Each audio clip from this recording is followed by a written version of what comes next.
তা আমরা তিনজন এই প্রথম স্ক্রিন শেয়ার করব। এটা আমাদের জন্য এই সিনেমাতে একটা বড় একটা কাজে এটা আমাদের জন্য কিন্তু চ্যালেঞ্জ, বাট 200% এফোর্ট দিয়ে আমরা সেই অভিনয়টা করতে, এবং নানানভাবে আমাদের শিডিউল জটিলতা হয়েছে মেলানো, কিন্তু ছবি তো ছাড়িনি যে না এটা কাজটা করতে হবে অসাধারণ। বিশো ওই কদিনে 14 কেজি ওজন কমিয়েছে এই চরিত্রের জন্য। দমের মাঠে তো খেলা হবে। আমরা সবসময় নতুন নতুন কাজ, নতুন গল্প, নতুন চরিত্রে অভিনয় করার জন্য শিল্পীরা মুখিয়ে থাকে। তা এটা একটা বড় সুযোগ রেদওয়ান রনি সে আমাদেরকে দিয়েছে, বা সাথে প্রডিউসার শাকিল ভাই আছেন, বা যারা যারা আমাদের পেছনে আছেন। এটা আমাদের জন্য চ্যালেঞ্জ। অ্যাজ অ্যান অ্যাক্টর হিসাবে আমি যেটা বলতে চাই, নিশো অসাধারণ একজন অভিনেতা, পূজা চেরি অনেক ভালো অভিনেত্রী, অনেক জনপ্রিয় অভিনেত্রী। তা আমরা তিনজন এই প্রথম স্ক্রিন শেয়ার করব। এটা আমাদের জন্য এই সিনেমাতে একটা বড় একটা কাজে এটা আমাদের জন্য কিন্তু চ্যালেঞ্জ, এবং খেলাটা কিভাবে হবে এটা আপনারাও যদি একটু আন্দাজ করেন, সেক্ষেত্রে আমাদের চেষ্টার কোনো কমতি থাকবে না।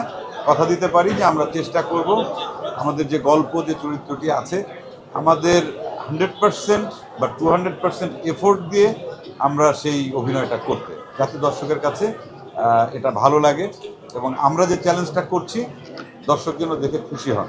দমের কথা যদি বলা যায়, রনি আমাকে প্রথম যেদিন ফোন করে যেদিন বলে, তারপর ওর সঙ্গে দেখা করি, জাস্ট 2-3 লাইন গল্পটা বলেছিল দমে, আর কিছু বলার দরকার নেই, কারণ ওয়ান লাইনার গল্পই যথেষ্ট। শুধুমাত্র আমার অভিনয় করার জন্য আমি আগ্রহী হব সেজন্য না, দর্শকের জন্য একটা বড় চমক এটা।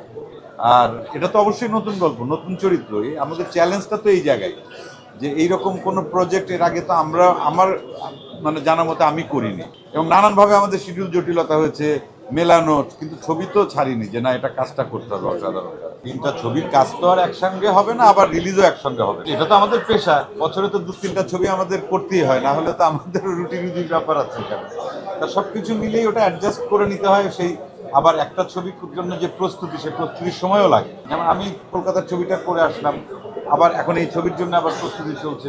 আমি যখন যাব তার আগে, আর মানসিক প্রস্তুতি তো 1-2 বছর ধরে আছেই, ফিজিক্যাল মানে যেটা আমার প্রস্তুতি প্রিপারেশন সেটাও আছে।